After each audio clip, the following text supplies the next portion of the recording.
Types of matrices. तो matrices को अलग अलग कैटेगरी में हम क्लासिफाई कर सकते हैं उनके प्रॉपर्टी के हिसाब से। तो फर्स्ट है कॉलम मैट्रिक्स। जिस मैट्रिक्स में सिर्फ एक कॉलम होता है उसको कॉलम मैट्रिक्स बोलते हैं। फॉर एग्जांपल ए मैट्रिक्स यहाँ पे जो दिया है इसमें 4 रो है लेकिन ओनली 1 कॉलम है। Only 1 column means column matrix. तो इसका ऑर्डर अगर हमें लिखना होता है तो हमेशा लिखते हैं इसमें 4x1 4 रोज है क्योंकि ओके। तो ये बहुत सिंपल है। इसका मतलब इन जनरल इस टाइप का होगा, m/1 का होगा क्योंकि इसमें कॉलम जो है वो तो 1 ही होना चाहिए। अब ये सेकंड है रो मैट्रिक्स। जिसमें सिर्फ एक ही रो होता है उसको रो मैट्रिक्स बोलते हैं। एग्जैक्टली अभी जैसे कॉलम था वैसा ही रो मैट्रिक्स होता है। तो इसमें यहाँ पे कॉलम तो है, 4 कॉलम है लेकिन रो सिर्फ एक है तो इसलिए इसको रो मैट्रिक्स बोलते हैं। इसको भी इन जनरल में हमेशा लिख सकते हैं कि अगर रो 1 ही है तो 1x n लिखेंगे क्योंकि इसमें m का वैल्यू तो 1 होगा, रो का वैल्यू। इसका ऑर्डर, इस पर्टिकुलर मैट्रिक्स का ऑर्डर है 1/4 क्योंकि 4 कॉलम है इसमें। अब इस तरह से स्क्वायर मैट्रिक्स। तो स्क्वायर मैट्रिक्स सिंपल है, जैसे उसका शेप थोड़ा स्क्वायर जैसा दिखना चाहिए। वो कब होगा? जब रोज और कॉलम्स इक्वल होंगे। तो ऐसा मैट्रिक्स जिसमें number of rows is equal to number of columns. जैसे इसमें 3 रोज है 3 कॉलम्स है इस टाइप का, तो ये स्क्वायर जैसा दिखेगा, इसको स्क्वायर मैट्रिक्स बोलते हैं। तो इसका ऑर्डर अगर हम लिखेंगे इस पर्टिकुलर मैट्रिक्स का तो इसमें 3 रोज 3 कॉलम्स है, ये होगा 3/3। मतलब ये इन जनरल ऐसा होगा m×m या m/m का होगा। इसको हम स्क्वायर मैट्रिक्स बोलेंगे। यहाँ पे कुछ इंपॉर्टेंट पॉइंट जो नोट कर सकते हैं, तो यहाँ पे लिखा है if a square matrix of order n then elements a11 a22 a33 इस तरह से an तक जो है उनको हम डायगोनल बोलते हैं। तो ये भी समझना तो आसान ही है। मतलब ये जो स्क्वायर जैसा मैट्रिक्स दिख रहा है इसका ये जो है इसको डायगोनल बोलते हैं। जैसे नॉर्मल स्क्वायर का भी डायगोनल ये होता है, ठीक है। बस यहाँ पे ये भी ये कंफ्यूज नहीं होना है। स्क्वायर में तो वैसे 2 डायगोनल होते हैं लेकिन ये दूसरा डायगोनल जो है ये नहीं यूज़ करते हैं यहाँ पे। मैट्रिक्स का डायगोनल जो है वो इस टाइप का होता है, मतलब जिसमें आई और जे सेम होता है। a11 a22 a33 मतलब row number column number same होना चाहिए उस टाइप का एलिमेंट। तो जैसे यहाँ पे एग्जांपल दिया है ए मैट्रिक्स है तो इसका डायगोनल होगा 1 4 और 6। तो इस टाइप का जो डायगोनल है वो, तो इसलिए यहाँ पे नीचे लिखा है element of the diagonal of A R 1 4 6। तो इस तरह से डायगोनल होगा। अब ये नोट करना है कि डायगोनल सिर्फ स्क्वायर मैट्रिक्स का ही होता है। तो ऐसे ऊपर जो मैट्रिसेस हमने देखा है जैसे इन दोनों का डायगोनल डिफाइन नहीं होगा, इसमें वैसा कुछ है नहीं। मतलब वो स्क्वायर में ही होगा ऐसे कि पूरा एक कॉर्नर से दूसरे कॉर्नर तक हमें एलिमेंट्स मिलेंगे इस टाइप से। अब यहाँ पे नेक्स्ट टाइप का मैट्रिक्स है डायगोनल मैट्रिक्स। तो डायगोनल अभी हमने पढ़ा किसको बोलते हैं। तो डायगोनल मैट्रिक्स किसको बोलते हैं? जिसमें डायगोनल के अलावा बाकी सारे एलिमेंट्स 0 होते हैं। तो वो डेफिनेशन यहाँ पे ऐसे लिखा है ये अगर बी है इन जनरल इस टाइप का स्क्वायर मैट्रिक्स होना चाहिए ये, क्योंकि तभी हम डायगोनल देखेंगे। और अगर डायगोनल मैट्रिक्स होगा तो बाकी सब 0 होगा उसमें। तो फर्स्ट तो है कि ये स्क्वायर होना चाहिए। अगर स्क्वायर है तो उसका डायगोनल भी होगा और वो डायगोनल जो है वो छोड़ के बाकी सारे एलिमेंट जो है वो 0 होने चाहिए। अगर ऐसा है तो वो डायगोनल मैट्रिक्स होगा। फॉर एग्जांपल यहाँ पे दिया है ए, तो ये भी डायगोनल मैट्रिक्स हम बोल सकते हैं। वैसे इसका तो एक ही रो है एक ही कॉलम है, इसका ऑर्डर होगा 1/1, इसमें डायगोनल के अलावा कुछ है ही नहीं, तो इसको भी हम डायगोनल मैट्रिक्स बोल सकते हैं। मतलब नॉन डायगोनल एलिमेंट्स 0 होने चाहिए। तो इसमें नॉन डायगोनल एलिमेंट्स ही नहीं है तो वो मतलब ये कंडीशन सेटिस्फाई हो गया। अब ये दूसरा जो है 2/2 का, इसमें डायगोनल जो वो -1 2 है और ये दोनों छोड़ के बाकी एलिमेंट 0 है। इसी तरह से थर्ड में -1.1 2 और 3, इन तीनों को छोड़ के डायगोनल के एलिमेंट्स को छोड़ के बाकी सारा जो वो 0 है। तो इस टाइप का जो मैट्रिक्स होगा उसको डायगोनल मैट्रिक्स बोलते हैं। अब नीचे जो है नेक्स्ट टाइप वो है स्केलर मैट्रिक्स। तो स्केलर मैट्रिक्स जो है वो डायगोनल मैट्रिक्स का ही स्पेशल केस है। इसको बोलते हैं जब डायगोनल के एलिमेंट्स सारे इक्वल होते हैं तब उसको हम बोलते हैं स्केलर मैट्रिक्स। तो अब ये मैथमेटिकली यहाँ पे लिखा है, इसका मीनिंग ऐसे ही है कि जो डायगोनल है वो सारे सेम होने चाहिए।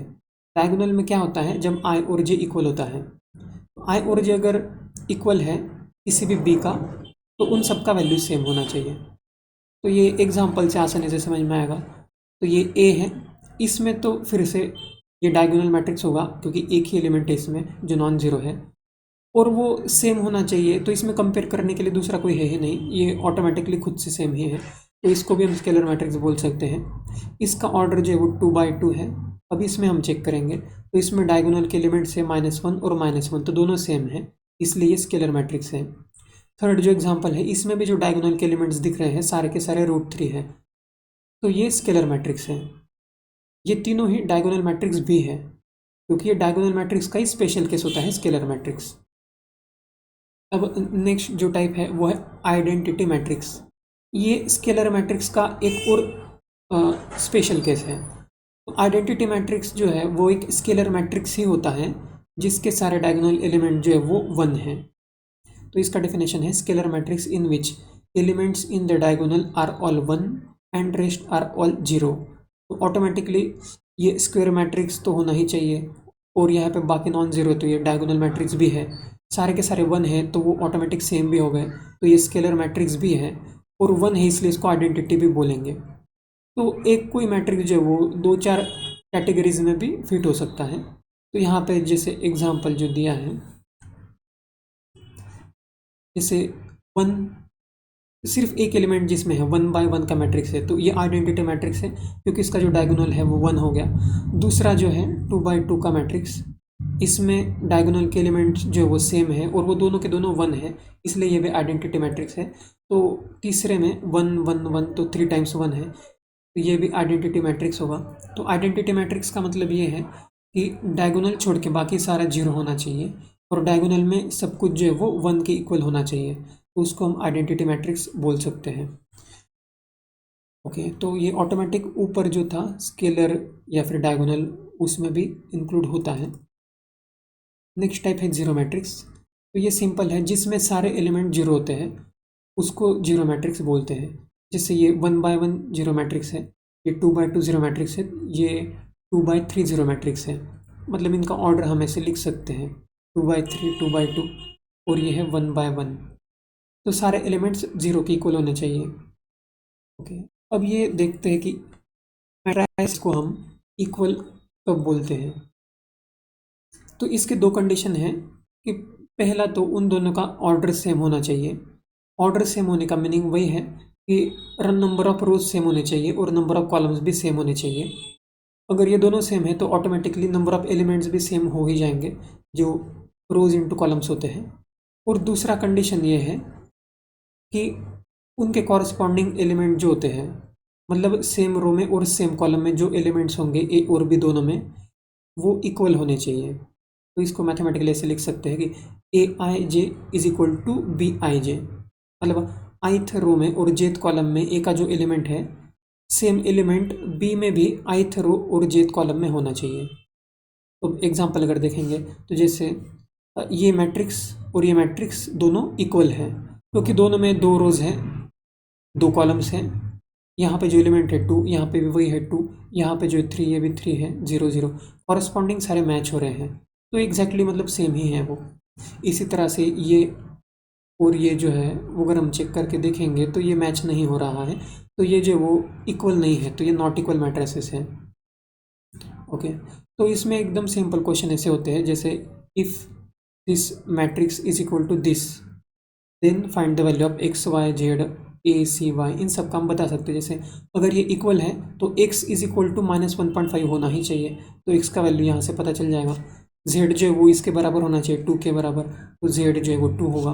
b जो है वो 3 होना चाहिए, y जो है वो 0 होना चाहिए, तो यहाँ पे y इज इक्वल टू 0 है। a √6 और c जो है वो 2 होना चाहिए। तो इस टाइप के कुछ क्वेश्चन होते हैं और नीचे कुछ सॉल्व करके भी दिए हैं।